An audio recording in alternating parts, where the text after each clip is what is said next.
Este conteúdo é destinado para agricultores e profissionais do setor agrícola. Nossa viagem pelos estados produtores chega ao Rio Grande do Sul, hoje na cidade de Saldanha Marinho. O produtor Thiago Debona utilizou o fungicida Blavit na última safra e teve um excelente resultado, não é mesmo, Thiago? Antes da colheita já dava para notar a diferença no campo mesmo. E o produto se comportou muito bem perante o concorrente do lado. Ele teve um melhor controle de weed, um melhor controle de manchas.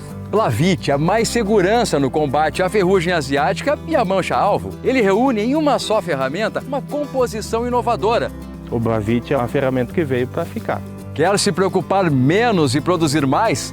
Faça que nem o Thiago. Blavit, conveniência é se preocupar menos e produzir mais.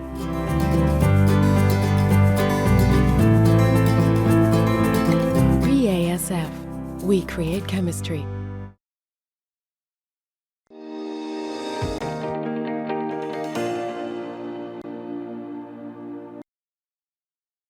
Olá, amigos do Notícias Agrícolas no ar, nosso boletim de encerramento de mercado. Olhando para as negociações lá em Chicago, a gente percebe que o dia foi negativo para a soja. Quedas não muito significativas, mas enfim, a gente precisa entender essa movimentação.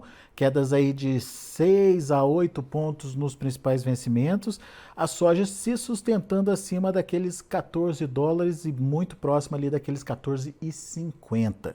A gente vai conversar agora com o Vlamir Brandalize, lá da Brandalize Consult, para entender quais são os fatores que podem mexer com esses preços para cima ou para baixo e até quando a gente pode ter essa movimentação meio que direcionada aí para os preços da soja. Seja bem-vindo, viu, Vlamir? Obrigado por estar aqui com a gente mais uma vez.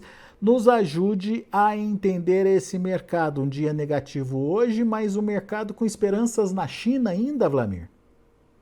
Boa tarde, Alex. Boa tarde a todos. Olha, Alex, o mercado sempre fica na esperança da China, né, que é o maior importador mundial, aí compra quase 100 milhões de toneladas de soja por ano, né? O último relatório do USDA, 98 milhões de toneladas a projeção. Então, e há uma expectativa, há indicativos ainda que lá da China haja uma necessidade, né, Alex, de perto de 10 milhões de toneladas para fechar o ano comercial deles lá dessa temporada, até a virada do nosso ano aqui. E então o mercado está de olho neles, só que, por outro lado, eles não estão aparecendo, comprando muito pouco, e o outro olho é para cima da safra americana, que já está praticamente toda colhida, né? O relatório que deve sair daqui a pouco já deve confirmar isso. Nos últimos momentos da colheita americana, então por lá nos Estados Unidos, sem perdas, sem riscos, que acabou a safra. E aí começamos a olhar safra do Brasil, né? Como a semana passada a Conab apontou, né, Alex? Uma projeção de 153,2 milhões de toneladas, é a maior safra da história, é uma safra gigantesca. O mercado internacional começa a olhar isso, e começando a olhar isso, ele vê que por que o mercado teria que estar crescendo nesse momento, se de um lado o comprador principal está atuando pouco, e do outro lado o clima está atuando de maneira favorável para a safra andar bem por aqui, como já está andando, fluindo normal aí o clima praticamente, né? Muito diferente do ano passado, que o ano passado a seca já estava pegando as lavouras desde o Mato Grosso do Sul, Paraná, Santa Catarina, Rio Grande do Sul, Paraguai. Agora a condição climática é boa, então safra por escana andando. Então o mercado hoje é pressionado, faltou notícia positiva. Ele só teve notícias limitantes, vamos dizer assim, Alex, porque a queda de 6 a 8 pontos não é uma queda significativa, mas ele teve mais notícias limitantes do que notícias positivas. Pois é, vamos entender essa demanda da China. Ela é possível de acontecer, só que a gente não vê uma China interessada nas compras. Mas quando você fala que ela é possível de acontecer, por que, Vlamir? Olha, a China está crescendo, está voltando a ter uma demanda grande lá de farelo, de óleo, né, Alex? Dá para ver que a indústria chinesa está com margem de esmagamento da soja, principalmente em função do farelo, positiva. Está dando um lucro para a indústria chinesa com essa soja perto dos $14,5, até um pouco acima de $14,5. Então, nesses níveis de valores de Chicago, a soja comprada pelo chinês está dando margem positiva para a indústria, que está vendendo farelo acima de $800 a tonelada no mercado chinês. E com isso ela precisa ainda mais de um volume para não precisar começar a consumir estoque aí, né? Vamos dizer assim, baixar estoque para depois repor estoque. Ou seja, para trabalhar dentro da normalidade, precisaria comprar. Aparentemente, eles estão atuando menos do que deveriam. Por isso que o mercado anda desconfiado. Será que a China vai entrar? Não vai entrar já? Vai deixar para entrar lá em janeiro, fevereiro? Essa é uma dúvida. Por isso que essa dúvida faz com que o mercado de Chicago, que vinha trabalhando de 14,5 a 14,70, 14,80, agora ele perdeu os 14,5, está um pouco abaixo disso. E se continuar nesse ritmo de pressão compradora baixa aí, sem a China efetivamente atuando, poderemos ver aí as cotações de 14 dólares até abaixo aí, com o avanço do plantio, com o avanço da safra brasileira.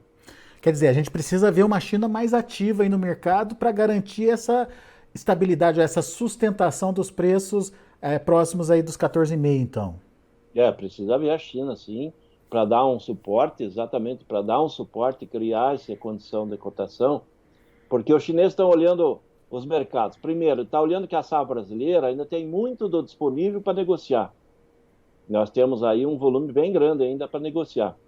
E tem a safra nova do Brasil, que ela é um dos menores ritmos históricos de comercialização nesse momento já de final de plantio, vamos dizer assim, Alex, porque vai sobrando plantio em partes de Minas Gerais, Nordeste, Norte e Rio Grande do Sul, que plantam geralmente por último, né? Mas pega Mato Grosso, já praticamente fechado, Mato Grosso do Sul também já no final, Goiás também bem avançado, já passando perto do final, Paraná também já vai avançando, vai sobrando só essas áreas que tem trigo no sul do Paraná, que depois de colheita do trigo vem a soja, mas é mais tardias, e aí o plantio gaúcho. Então, a maior parte da safra brasileira, mais de 80%, talvez 85% já plantados nesse momento, então boas condições.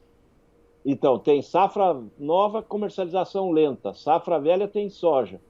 E da safra nova, Alex, está mais ou menos 22% dela negociada. Isso que é o chinês não é bobo, né, Alex? Só tem 22%. Tem 78% desses 153 milhões de toneladas ainda para negociar. É muito volume que vai começar a ser colhido em janeiro. E aí, qual é a média? Historicamente, a comercialização, depois do fechado plantio brasileiro, ele já foi 35% a 45% da safra foi negociada. A maior parte é atrelada à troca por insumos.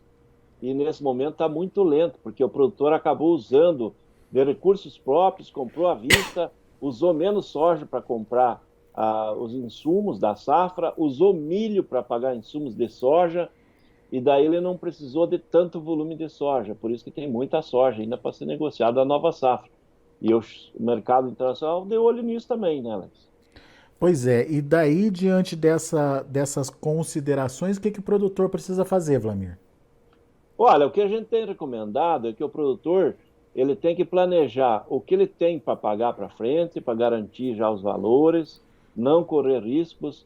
Nós vamos entrar no ano de 2023, que vai ser um ano muito nervoso, provavelmente vai ser um ano de muita flutuação cambial, de dólar para cima, dólar para baixo, muita instabilidade. É um governo que está chegando, se continuar, se conseguir tomar posse e tocar, né? Esse governo novo aí, supostamente eleito agora na eleição aí, né, Alex? Mas se conseguir, ele vai ter muita dificuldade para governar, vai ser um primeiro ano difícil, flutuações de câmbio muito aceleradas, e daí o que acontece? Quando o dólar sobe, as empresas que importam insumos vão se proteger lá no alto. Então, quando o produtor vai comprar insumo, ele vai pegar o dólar lá no alto, porque ela não vai vender pelo dólar lá da baixa, né? Então, o produtor começar a olhar melhor essa relação de troca, o que a soja pode pagar de insumos futuros, não deixar para comprar lá na boca do plantio as coisas que vai precisar para frente. Aquele que tem dívida de equipamento, máquinas, começar a planejar para ter faturamento já próximo do período, porque nós vamos ter muita soja chegando. Pode ser um ano que vai ter muita oferta no pico da colheita, talvez não tenha liquidez suficiente para tudo, ou tenha uma queda forte de prêmios na hora da comercialização do pico da safra, que vai lá do final de fevereiro, março, abril, maio, que serão meses muito ofertados. O produtor tem que se preparar. para enfrentar o ano. Não acredito que vai dar prejuízo à soja, mas para ele ter margem, manter boa margem, ele tem que começar a se preparar mais cedo esse ano. Então, pelo menos duas medidas importantes aí para o produtor se atentar. Relação de troca, se for favorável, avançar nas vendas, e as dívidas em reais, principalmente por conta da oscilação do dólar. O que ele puder adiantando aí de pagamento de dívidas em reais para fazer. É isso, Vlamir? Exatamente, ele tem que se garantir aí para não correr risco, né? Chegar na hora lá, por exemplo, não, a economia está indo bem e tal, o dólar cai. Daí ele vai vender a soja vai faturar menos reais pela soja. Aí ele precisa mais soja para pagar a conta em reais. Outro momento, o dólar dispara, daí ele quer comprar algum insumo, vai comprar o insumo para pagar em reais, aí ele vai pagar um valor alto, porque é possível que o prêmio da soja esteja mais baixo e o faturamento em reais para ele seja menor. Porque se a gente olhar o prêmio de hoje com o prêmio de fevereiro, março, o prêmio nos portos hoje vai de 220 a 240, ou 2 dólares 20, 2 dólares 40 por bushel a mais. E o prêmio lá de fevereiro, março, ele está dando de 70 a 90, veja a diferença, é menos da metade, né, Alex? Essa diferença dá mais de 10 reais por saca abaixo ao produtor. Então o produtor tem que começar a olhar para não correr risco. O produtor tem que sempre trabalhar com lucro, né, Alex? Por isso que ele tem que... Esse é um ano de planejamento de longo prazo. É agora, para frente, não correr riscos. Agora, o que você tem visto, Vlamir? O produtor, ele tá se atentando a essas possibilidades? Tem saído negócios aí no Brasil? O que você tem visto? Olha, a semana passada, que foi uma semana depois daquela mobilização dos caminhoneiros, a semana passada, quando estava voltando ao ritmo normal já do transporte, nós tivemos uma boa presença de produtores fazendo fechamentos da safra velha, da safra nova. Nós tivemos alguns milhões de toneladas negociadas e o produtor aproveitando daquele momento. Tivemos alguns picos de cotações. Então a soja, por exemplo, a soja da safra nova, até 2 semanas atrás estava com 20% dela negociada. Semana passada teve quase 2% de negociações, justamente de produtores buscando a garantia de faturamento futuro ou as trocas boas, aqueles insumos que ele vai precisar para frente, ele fez trocas, aproveitou. Safra nova, safra disponível, a soja que a gente já chama safra velha, a soja disponível, também teve negócios, ou seja, o produtor aproveitou. Essa semana vai ser uma semana curta, né? Porque hoje, segunda-feira, praticamente passou meio em branco, pouca gente movimentou soja, meio de feriadão, amanhã feriadão no Brasil, daí não tem câmbio, vai ter Chicago, mas não tem câmbio, daí não anda nada praticamente, e daí o mercado volta na quarta-feira, mas na quarta-feira ele vai voltar depois do meio-dia, porque de manhã é aquela paradeira, depois o pessoal começa a olhar depois do meio-dia, e a semana vai ficar muito curta, então provavelmente vai ser uma semana que não vai girar muita coisa. Semana mas perdida, o produtor, né, tem que estar atento, né, Alex? Em volume, na semana passada, o que se vendeu? Você tem ideia? Olha, semana passada a safra velha, aí eu acho que umas 2 milhões de toneladas, safra nova umas 2 milhões e meio de toneladas, foram bons volumes, entre, né? 4,5 e 5 milhões de toneladas entre safra nova e safra velha, em uma semana. vendas e fixações de valores, né, Alex? Em vendas, trocas, barter, red, todos os modelos de comercialização. Bons volumes, portanto. Sim, foi uma semana boa, semana passada foi boa. Ô Vlamir, mas por exemplo, quem quisesse vender hoje, teve preço bom sendo ofertado? Teve procura? Enfim, como é que está o mercado? Olha, Alex, teve procura, só que em relação à semana passada o mercado pagou menos. Ah, é? Ele pagou menos aí no balcão, pagou menos, só para dar uma ideia. Porto hoje, os indicativos de compradores nos portos estão na faixa de 185,50 no novembro, talvez 186. Semana passada pagava 190, Alex, veja a diferença. Caiu R$4 e pouco, né? A posição dezembro da soja disponível, entrega e pagamento dezembro. Hoje, 187 o comprador. Semana passada era 192, olha a diferença. R$5 a menos. A soja entrega agora, pagamento de janeiro. Essa aí que teve muitos negócios na semana passada. Que o produtor entregou a soja, parece bem lá em janeiro, que daí ele já recebe no novo ano fiscal, né? A questão do imposto. Então, a semana passada pagou 196, até 197 no melhor momento. Hoje o comprador falava em 190, veja a diferença, Diferencial importante, né, Alex? Com certeza. Muito bem, vai ser um ano estratégico, então, pelo que eu estou entendendo, Vlamir. Principalmente para o produtor prestar atenção, não deixar de planejar, fazer o bom planejamento e ser eficiente aí nos negócios, nas negociações. Exatamente, Alex. Vai ser talvez um dos anos mais nervosos aí que eu já vivi, quase 40 anos de mercado, Né? em função de toda essa instabilidade que nós vamos navegar. E o produtor ele vai ter que acompanhar muito o mercado, fazer negócio daqueles momentos que o cavalinho encilhado está passando. Não vai dar para correr atrás do cavalinho, porque o rabo do cavalo é curto, não dá para agarrar no rabo. Ele tem que montar no cavalinho na hora que o cavalinho está passando, que dá oportunidade para não correr risco e perder.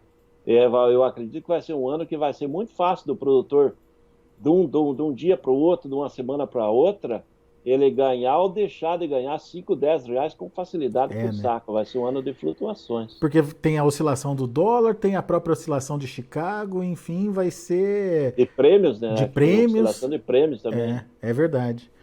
Muito bom. Vlamir Brandalize, meu amigo, obrigado mais uma vez por estar aqui com a gente, nos ajudar a entender um pouquinho do mercado. Volte sempre.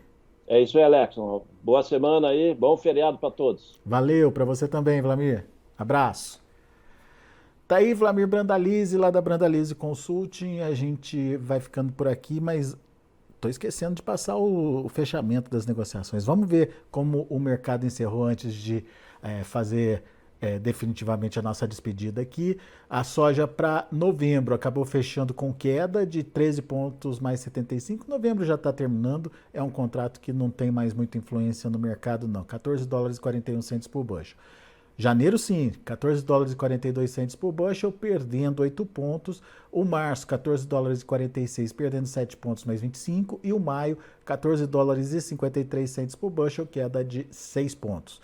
São os números da soja. O milho seguiu nessa mesma toada. Dezembro fechou com queda de 0,75 a 6,57. O março, 6 dólares e 59 centes por bushel, perdeu 4 pontos. Maio, 6,58, queda de 4 pontos mais 25. E o julho, 6,53, recuando 4 pontos mais 75. E para finalizar, a gente tem o trigo. Trigo acabou fechando de forma positiva. Dezembro subiu 4 pontos mais 75, fechou a 8,18. O março, 8 dólares e 37 centes por bushel, 2,25 de alta. A mesma alta para maio, que fechou a 8,48. E o julho subiu 1 ponto mais 25, fechando aí a 8 dólares e 53 centes por bushel. São os números de hoje, já de fechamento do mercado lá na Bolsa de Chicago. A gente fica por aqui. Agradeço a sua atenção e a sua audiência. Se inscreva em nossas mídias sociais, no Facebook Notícias Agrícolas, no Instagram @Notícias Agrícolas e no nosso Twitter @Notiagre. E para não perder nenhum vídeo, não se esqueça de nos acompanhar no YouTube e na Twitch, Notícias Agrícolas Oficial.